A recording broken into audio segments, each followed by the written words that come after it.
Welcome viewers, میں ہوں انیس فاروقی اور آپ مجھے دیکھ رہے ہیں میرے یوٹیوب چینل پہ. اور میں آج آپ سے بات کروں گا کریمہ بلوچ کے حوالے سے. کریمہ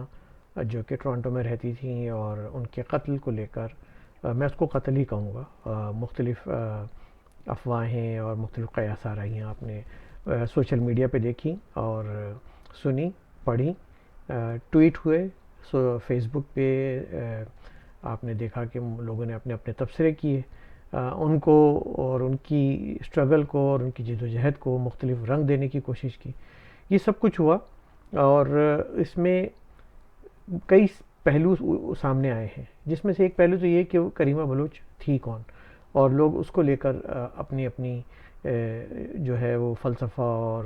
جھاڑ رہے ہیں، دانشوری. دوسری بات یہ کہ یہ جو ان کے ساتھ ثانیہ ہوا ہے، یہ حادثہ جو ہوا ہے، اس کو جس طرح سے ایکسیڈنٹل ڈیتھ کی کوشش دکھانے کی جا رہی ہے، اس پہ ہم تھوڑی سی آج روشنی ڈال لیتے ہیں. آج میری اور آپ کی ون آن ون گفتگو ہے، اور میں نے جو ایک دو شو کیے اس میں یہ کریمہ بہن پہ بات نہیں ہو سکی، لیکن اب یہ کر لیتے ہیں. دوستو، کریمہ ایک اسٹرگل تھی، ایک اسٹرگل کا ایک نام تھی، ایک جد و جہد تھی، اور اس جد و جہد کے پیچھے کئی سال کی ایک داستان ہے بلوچوں کی. بلوچستان ایک ایسا علاقہ جو اپنے آپ کو پاکستان بننے سے پہلے اور پاکستان بننے کے بعد تک آزاد سمجھتے تھے، اور وہ اسی مدعے کو لے کر آگے بڑھ رہے ہیں. ان کا کوئی اور مدعا نہیں ہے، وہ کوئی آزادی نہیں چاہتے، وہ کسی دیش سے دوسرے دیش کی آزادی نہیں چاہتے، وہ بس اپنی پرانی والی آزادی واپس چاہتے ہیں، جو کہ وہ ان کی ایک آزاد ریاست کی ایک حیثیت تھی، جس کو خان و قلات اور جناح صاحب نے مل کر سیبوٹاج کیا تھا. اور وہ جنگ آج سے نہیں لڑ رہے، وہ پہاڑوں پہ تقریباً 70 سال ہو گئے ان کو، اور 70 سال سے پہلے وہ جنگ یہ لڑتے آئے ہیں، کیونکہ بلوچوں پہ اور ان کی زمین پہ، ان کی دھرتی پہ، ان کے وسائل پہ قبضہ کوئی بھی باہر سے آ کے آج تک نہیں کر سکا. یہی اسٹرگل بلوچ اسٹوڈنٹ آرگنائزیشن کی شکل میں کریمہ بلوچ لے کر چلی، اور انہوں نے اپنا بی اے کرنے کے بعد، گریجویشن کرنے کے بعد، ان کو یہ اپنی تعلیم چھوڑنی پڑی ادھوری، کیونکہ وہاں پہ ان کے لیے جینا دوبر کر دیا گیا تھا. ان کے خاندان کے لوگوں کو اٹھا لیا گیا تھا اور ان کو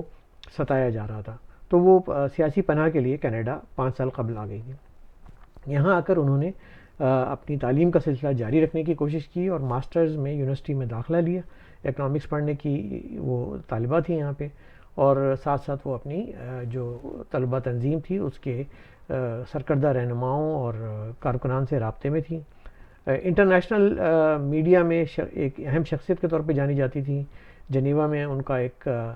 اہم رول ہوا کرتا تھا، وہاں جاتی تھیں اور انٹرنیشنل میڈیا ان کو خوب توجہ دیتا تھا، اور وہ اپنی بات وہاں رکھتی تھیں. انہوں نے یہاں پہ ٹورانٹو میں بھی ہم سے ملاقاتیں رہی ہیں، ان کی اسٹوڈیو میں ہمارے آئی ہیں. اور اس کے ساتھ ساتھ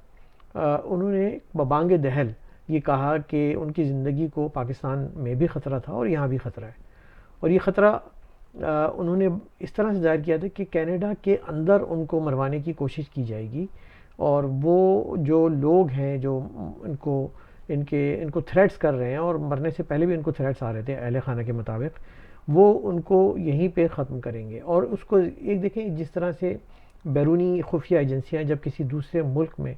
جا کر کوئی واردات کرتی ہیں تو وہ ڈپلومیٹک کیوس سے بچنے کے لیے اس کو وہ رنگ نہیں دیتی کہ ڈائریکٹ کول بلڈڈ پوائنٹ بلینک مرڈر کر دیا. اس کو کوئی نہ کوئی کور دینے کی کوشش کی جاتی ہے، اور یہ ہمیشہ ہی ہوا ہے، چاہے وہ زہر دینے کی صورت میں ہو، پانی میں ڈوبنے کی صورت میں ہو، نیند میں سو گئے ہوں، ہارٹ اٹیک ہو گیا ہو، کچھ سلو پوائزن ہو گیا ہو. اور یہ ہم دیکھتے آ رہے ہیں کہ یہ عرصے سے ہو رہا ہے، چاہے وہ پاکستان کے اندر ہو، آسما جہانگیر کی صورت میں، یا دیگر انٹرنیشنل ایسے کئی مرڈرز ہوئے ہیں جن میں پتہ نہیں چل پایا کہ یہ مرڈر ہوا کیوں تھا، اس کا رنگ بڑا حادثاتی دے دیا گیا تھا. یہاں کی ہماری جو پولیس ہے وہ اپنی کارروائی کر رہی ہے ٹورانٹو کی، اور ابتدائی جو کسی بھی حادثے کی بات جو ان کو ایک رپورٹ، انیشل رپورٹ ہوتی ہے، اس میں وہ اس کو فوری طور پہ کہہ دیتے ہیں کہ یہ نان کرمنل یا اس میں کوئی فاؤل پلے نہیں ہے. لیکن اس کی ڈیپ ڈاؤن جا کے انویسٹیگیشن ہوگی، کیونکہ یہ ہائی پروفائل کیس ہے اور اس کا سامنے آئے گا. دوسری بات یہ کہ جس جگہ پہ یہ ہوا ہے، سینٹر آئلینڈ، جس میں ٹورانٹو سے فیری کے طور پہ وہاں جایا جاتا ہے، ایک فیری، ایک چھوٹا سا ایک جہاز چلتا ہے، اس کا کرایہ ہے $15-20 کچھ ایسے ہی، اور وہ اس کو لے کے آپ جاتے ہیں. 10-15 منٹ کی وہ ایک سواری ہے وہاں سے آپ اس جزیرے پہ پہنچتے ہیں جہاں باغات ہیں، پارکس ہیں، آپ کے وہاں ٹریکس ہیں، رننگ ٹریکس ہیں، برجز ہیں، خوبصورت مناظر ہیں، جھیل کا کنارہ ہے، ریت ہے، یہ ساری چیزیں ہیں۔ اور یہاں تفریح کے طور پہ لوگ جاتے ہیں، اب بھی جاتے ہیں، سمر میں زیادہ تر جایا جاتا ہے، ونٹر میں وہاں کے مقامی لوگ ہی صرف جاگنگ وغیرہ کے لیے جاتے ہیں۔ جو ایک رنگ دیا گیا کہ انہوں نے آتما ہتیا کی ہے، خودکشی سوسائڈ کی ہے، جہاں وہ رہتی تھیں اس علاقے کو میں بہت اچھی طرح سے جانتا ہوں، وہ ٹورانٹو ڈاؤن ٹاؤن کا ایک ایریا ہے، اور وہاں پہ جو جھیل ہے، بڑی گہری جھیل ہے، وہ بہت نزدیک ہے، یعنی کہ اگر آپ چاہیں تو وہاں پہ کہیں بھی کسی بھی پلیا پہ کھڑے ہو کے چھلانگ ماریں اور آپ خودکشی کر سکتے ہیں۔ تو اگر کریمہ کو یہ خودکشی کرنی ہوتی یا آتما ہتیا کرنی ہوتی تو وہ وہاں ٹورانٹو میں آسانی کر سکتی تھی، کیونکہ وہ بالکل کنارے پہ رہتی تھی جھیل کے، جو ان کی کھڑکی سے نظر آتا تھا۔ تو یہ انہوں نے نہیں کیا۔ اس کے لیے انہوں نے اتنی دقت لی کہ وہ باقاعدہ انہوں نے ٹکٹ خریدا، ٹکٹ گھر سے، پھر انہوں نے وہ لائن میں کھڑے ہو کے انتظار کیا وہ کہ وہ چھوٹا جو فیری شپ ہے وہ آئے، فیری شپ میں آئے، وہ دیگر مسافروں کے ساتھ وہ بیٹھیں، وہ گئیں، پھر ایک لمبی واک ہے اس جزیرے کے اندر، جھیل تک پہنچنے کے لیے وہ جھیل تک گئیں، اور اس کے بعد انہوں نے وہاں جا کے ڈیسائیڈ کیا کہ مجھے یہاں مرنا ہے۔ بڑی عجیب سی بات ہے، اور ظاہر ہے کہ جو لوگ اب اس جیوگرافیکل سچویشن کو سمجھیں گے ان کو سمجھ میں بات آ جائے گی کہ یہ غلط تاثر دیا جا رہا ہے۔ ان کی ایک روٹین ضرور تھی، اس روٹین کو کچھ لوگ ریکی ضرور کیا ہوگا، ان کو کافی عرصے فالو کیا گیا ہوگا، ان کو دیکھا گیا ہوگا، ان کے روٹین کو پرکھا گیا ہوگا، اور اس کے بعد اسی روٹین کو ایک حادثے کا رنگ دینے کی بڑی اچھی ڈرامہ نگاری کی گئی ہے۔ لیکن جیسا میں نے کہا کہ یہاں کی ہماری پولیس بڑی افیکٹو ہے، اور بہت ان کی صلاحیتوں پہ مجھے کوئی شک نہیں۔ اور دوسری بات یہ کہ ٹکٹ گھر سے لے کر بے کے اس کوئنس کی کے علاقے سے، جو کہ کوئنس کی کا ایک علاقہ بالکل جھیل کے کنارے کے ساتھ واقع ہے، جہاں پہ مختلف کمرشل شپس بھی کھڑے ہوتے ہیں، ریسٹورینٹ بھی ہیں وہاں پہ پانی کے کنارے، اور وہاں سے لے کر اور سینٹر آئلینڈ تک، شپ پر اور سینٹر آئلینڈ تک، اور سینٹر آئلینڈ کے کئی جو علاقے ہیں وہ سی سی ٹی وی وہاں پہ وافر جو ہے جگہوں پہ لگے ہوئے ہیں، اور ان کی فوٹیج کو بھی اسکروٹنائز کیا جا رہا ہوگا۔ تو ہم اس کو رول آؤٹ نہیں کر سکتے کہ اس میں کوئی فاؤل پلے تھا یا نہیں تھا، لیکن اس میں ضرور یقینی طور پہ کوئی نہ کوئی ایسا کھیل کھیلا گیا ہے، رچایا گیا ہے کہ جس کو ہم ابھی آنے والے دنوں میں سامنے آپ کے آئے گا۔ اور اس کی وجہ یہ دیکھیں، وہ خوشحال زندگی گزار رہی تھیں، پڑھ رہی تھیں، ان کے ذہن میں ایک فیوچر تھا، وہ بلوچوں کی اسٹرگل تھیں، بلوچ ان کی طرف دیکھتے تھے، اور وہ ایک نام تھا اسٹرگل کا، وہ اپنی اسٹرگل کو ادھورا نہیں چھوڑ سکتی تھیں۔ بلوچ کی ایک روایت ہے کہ وہ مارتا ہے، مرتا نہیں ہے، خود نہیں مرتا، اور اپنی اسٹرگل کے راستے میں شہید ہو جاتا ہے۔ تو یہ روایت کو اگر ہم ذہن میں رکھیں، جو کہ ان کی ہزاروں سال پرانی روایت ہے، اور آپ کو شاید ہی تاریخ میں کوئی ایسا بلوچ لیڈر ملے گا کہ جس نے سوسائڈ کی ہو، جس نے خودکشی کی ہو، ایسا کسی نے بھی نہیں کیا آج تک۔ اور یہی وجہ ہے کہ ہم اس تھیوری کو رد کرتے ہیں، اس کو ریجیکٹ کرتے ہیں، اس کی مذمت کرتے ہیں کہ اس کو یہ رنگ دیا جا رہا ہے۔ ایک اور رنگ جو دیا جانے کی کوشش کی گئی تھی وہ یہ کہ وہ غلط صحبت میں تھیں، اور وہاں ڈرگ ورگ میں کوئی چکر تھا۔ تو بھائیو، ایسا ہے کہ یقینی طور پہ شہر کے جس علاقے میں وہ رہتی تھیں، ایک صدر علاقہ جسے کہتے ہیں، شہر کا مرکزی علاقہ، اور جہاں جہاں دنیا بھر میں شہر کے مرکزی علاقے ڈاؤن ٹاؤن جسے کہتے ہیں ہوتا ہے، وہاں پر اس طرح کے جو کرمنل عنصر ہوتا ہے، جو لوگ ہوتے ہیں جیسے ہوم لیس ہوتے ہیں وہاں رہتے ہیں، وہاں پہ پراسٹیٹیوشن ہوتی ہے، وہاں پہ ڈرگز جو ہے لڑکے، بے روزگار لڑکے، اور وہاں پہ اس طرح کا کاروبار ہوتا ہے۔ تو وہ ہمیں معلوم ہے، ہم بھی وہاں سے جب ڈرائیو کر کے گزرتے ہیں تو یہ سارے مناظر دیکھنے کو ملتے ہیں۔ اور وہاں پہ لوگ رہتے ہیں، وہاں پہ لائرز بھی رہتے ہیں، ڈاکٹرز بھی رہتے ہیں، سائنٹسٹ، کیونکہ بڑا مہنگا علاقہ ہے، وہ جھیل کے کنارے ہے، ڈاؤن ٹاؤن ہے، رسائی ہر چیز کی، تو وہاں پہ یہ ایک بڑا کنڈینس علاقہ ہے، تو وہاں پہ یہ ساری چیزیں ہوتی ہیں۔ اس کو ذہن میں رکھ کے اگر آپ کوئی تھیوری بنا لیں گے تو وہ بھی غلط ہوگا۔ دوسری بات یہ کہ وہ ایک طالبہ تھیں، وہ پڑھ رہی تھیں، اور ان کی پڑھنے کی اپنی ایک صحبت ہوتی ہے، وہ اپنے اسٹڈی سرکل ہوتے ہیں، لوگ ہوتے ہیں، اور ان کے پاس اتنا وقت نہیں ہوتا کہ وہ اس طرح کی فضولیات میں پڑھیں۔ تو یہ جو لوگ ان پہ ڈرگس کا تاثر دے رہے ہیں یہ بھی غلط ہے۔ تیسرا تاثر جو دیا جا رہا ہے وہ یہ کہ شاید ان کی کوئی خانگی مسائل تھے، یعنی کہ ان کے فیملی کو ایشو تھا، کوئی ہسبینڈ کے ساتھ کوئی ایشو تھا۔ حمل حیدر بلوچ کو میں اچھی طرح جانتا ہوں، ان سے میری ملاقاتیں ہیں، میرے بہت اچھے دوست ہیں جو ان کے شوہر ہیں، اور ان کے میں انٹرویو بھی کر چکا ہوں، ان سے بات چیت بھی رہتی ہے، سلام دعا بھی رہتی ہے. انتہائی سلجھے ہوئے انسان ہیں، انتہائی نفیس انسان ہے. اگر کبھی آپ کو موقع ملے تو یوٹیوب پہ میرا ان کا انٹرویو ضرور دیکھیے گا. ایک پڑھے لکھے آدمی ہیں اور وہ اپنی فیملی کے ساتھ بہت جڑے ہوئے ہیں، ان کی بہت کیئر کرتے ہیں اور کریمہ بھی بہت ان کی کیئر کرتی ہیں. ایک دوسرے کے ساتھ جو ہم نے ان کا ایک تعلق، ایک ریلیشن دیکھا وہ بہت عمدہ تھا. تو اور بھائیوں کے ساتھ بھی، اور وہ ایسے مل کے ساتھ رہنے والی فیملی ہے کہ اگر ہم کسی ایونٹ میں ان کو بلاتے بھی تھے تو وہ سب اکٹھے ساتھ آتے تھے اور ہمارے ساتھ بیٹھ کے چائے پینا اور گپ شپ لگانا یہ سب ہوتا تھا.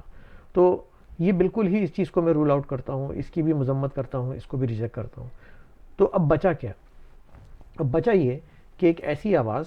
جو کہ اپنی جد و جہد کے لیے آواز اٹھاتی تھی، ایک ایسی آواز جو کہ پاکستان میں ہونے والے مظالم، لاپتہ افراد، مسنگ پرسن کی آواز اٹھاتی تھی، ایکسٹرا جوڈیشل کلنگ کے لیے آواز اٹھاتی تھی، اور بلوچوں کی جو حریت پسند ہیں، جو علیحدگی پسند ہیں، ان کے لیے، جو سیپریٹسٹ ہیں ان کے لیے آواز اٹھاتی تھی. اور کلیئرلی ان کا ایجنڈا تھا سیپریٹزم، اس میں تو کوئی شک ہی نہیں. میں ان سے اس بات پہ اتفاق رکھوں، اختلاف رکھوں، یہ الگ بحث ہے، لیکن ان کا جو کلیئر ایجنڈا تھا وہ بلوچستان کی آزادی تھی. اور جیسے کہ آپ سب نے دیکھا، انہوں نے بھارت کے پردھان منتری نریندر مودی کو ایک اپنا رکشا بندھن کے دن پیغام بھی بھیجا اور ان سے بھی انہوں نے بنتی کی کہ جو وہ اس اسٹرگل میں ان کو سپورٹ کریں. اگرچہ ان کی طرف سے کوئی ایسا جواب نہیں ہے کیونکہ وہ ایک رسپانسبل اسٹیٹ کے پرائم منسٹر ہیں اور وہ ساورنٹی پہ بلیو کرتے ہیں کہ کسی اور ریاست میں وہ انٹرفیئر نہیں کرتے، اور بلوچستان میں جو بھی انسرجنسی ہے، جو بھی مزاحمت ہے، جو بھی حریت پسندی ہے، وہ وہاں کے اپنے مقامی لوگوں کا اپنا مدعا ہے اور وہ اس کو بخوبی کئی سالوں سے ہینڈل کر رہے ہیں اور لڑ رہے ہیں. اس بارے میں پاکستان کی جو ریاست ہے، پاکستان کی جو افواج ہیں، انہوں نے اس کو کبھی بھی اس طرح کو سافٹ کرنے کی کوشش نہیں کی کہ ان سے بیٹھ کے بات چیت کی جائے، بلکہ انہوں نے دو بدو مقابلے بازی کی ہے. اور کبھی ان کے 4 لوگ مرتے ہیں، کبھی ان کے 10 لوگ مرتے ہیں، اور یہ ایک بلڈی، جسے کہنا چاہیے کہ بلڈ بات وہاں پہ جاری ہے. تو اور کریمہ جو تھی وہ اسی جد و جہد کا حصہ تھی اور اسی کی وہ آواز اٹھاتی تھی، اور وہ اس کے لیے لوگ ان کو بڑی امید سے ان کی جانب دیکھتے تھے کیونکہ ان کی آواز یونائٹڈ نیشن میں سنی جاتی تھی، ان کی آواز دنیا کے تمام بڑے ایوانوں میں سنی جاتی تھی. اب جب ایک ایسی شخصیت جن کی آواز سنی جاتی ہو، ایک ایسی شخصیت جو یہاں پہ پڑھ رہی ہو اور اپنے آپ کو محفوظ سمجھتی ہو کینیڈا جیسے ملک میں، اور ان کے ساتھ یہ واقعہ ہوتا ہے، تو ہم کیسے مان لیں کہ وہ ایک حادثہ تھا، ایک سانحہ تھا، ایک ایکسیڈنٹ تھا، یا ایک سوسائڈ اٹیمپٹ کر کے وہ اپنی جان انہوں نے ہاتھ سے دھو بیٹھی. یہ کلیئر ایک انویسٹیگیشن کی یہاں ضرورت ہے. اس کو اسی اینگل سے سوچنے اور دیکھنے کی ضرورت ہے. کینیڈین گورنمنٹ کو بھی، کینیڈین اداروں کو بھی، حساس اداروں کو بھی، اور جو ٹورانٹو پولیس ہے وہ ایک مقامی پولیس ہے. میں سمجھتا ہوں کہ اس سے کہیں بڑھ کر اب اس کو فیڈرل کو اس میں انٹرفیرنس کرنی پڑے گی. فیڈرل کے جو ادارے ہیں، جو خفیہ ادارے ہیں، جو کہ عالمی اسپائی ایجنسیوں پہ بھی نظر رکھتے ہیں، ان کی نظر ISI پہ بھی ہے، ہمیں معلوم ہے، ان کی نظر جو ہے دیگر اداروں پہ بھی ہوتی ہے، اور ان کی نظر یہاں کی مقامی کونسلیٹ پہ بھی ہوتی ہے. آپ نے دیکھا کہ پاکستان کے ہائی کمیشن نے اوٹاوا سے فوری طور پر ایک لیٹر جاری کر کے اپنے آپ کو بری الذمہ قرار دینے کی کوشش کی، ورنہ عام طور پہ وہ کبھی بھی اس طرح کا لیٹر جاری نہیں کرتے ہیں. ان کو ہدایت آئی کہ آپ فوری طور پہ اس میں انوالو ہوں اور یہ ظاہر کریں کہ ہم بہت پریشان ہیں پاکستان کی ایک شہری کی ہلاکت پر، اور کینیڈا کی حکومت ہمیں جواب دے کہ یہ اس کا قتل کیسے ہوا. لیکن ہم سب جانتے ہیں کہ یہ ایک ان کے لیے کچھ حلقوں میں یہ بڑی خوشی کی بات منائی گئی ہوگی. اور آپ نے دیکھا کہ کچھ کم ظرف لوگوں نے ایک ٹویٹ کی ہے، اور اس ٹویٹ میں انہوں نے کہا کہ اب ہم نے کریمہ کو راستے سے ہٹا دیا ہے. اس کے بعد جو پاکستان اور پاکستان کی آرمی اور جد و جہد کے لیے بات کرتے ہیں ان کا نمبر ہے، اور اس میں انہوں نے کئی ڈیسیڈنٹ لوگوں کے نام دیے، جس میں ایک طارق فتح صاحب کا نام ہے جو ٹورانٹو میں رہتے ہیں. اور ایک اگین ہم گورنمنٹ سے اپیل کریں گے کہ ان کی حفاظت کا انتظام بھی کیا جائے، ساتھ ساتھ وہ تمام لوگ جو کہ حق اور سچ کی بات دکھاتے ہیں، بولتے ہیں، لکھتے ہیں، ان کو بھی اپنی حفاظت میں رکھا جائے. کیونکہ ایک واقعہ ہونے کے بعد اب یہ ان کا ہاتھ کھل گیا ہے، اور جو بھی لوگ یہ اس کے پیچھے ہیں، ظاہر ہے وہ خود تو سامنے نہیں آئیں گے. کرائے کے مرسنریز کو ہائر کر کے یہ کام کیا جاتا ہے، جو کہ دنیا کے کسی بھی ملک میں $1000 سے لے کے $10,000 تک وہ دستیاب ہو جاتے ہیں. تو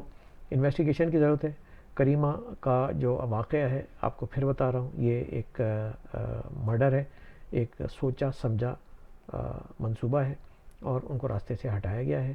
راستے سے ہٹانے کے بعد ان کے ساتھ جو ہے واقعہ یہ زیادتی کی گئی ہے اور اس کو غلط رنگ دینے کی کوشش بھی کی جا رہی ہے. تو تمام اداروں سے میری اپیل ہے کینیڈا کے کہ وہ اس کو سیریسلی لیں. کینیڈا کے وزیر اعظم جسٹن ٹروڈو سے میری اپیل ہے کہ اس کو سیریسلی لیں اور خفیہ ادارے اس کو اس اینگل سے بھی دیکھیں کہ ایک آواز کو بند کرنے کی کوشش کی گئی ہے اور وہ آواز بند کر دی گئی ہے.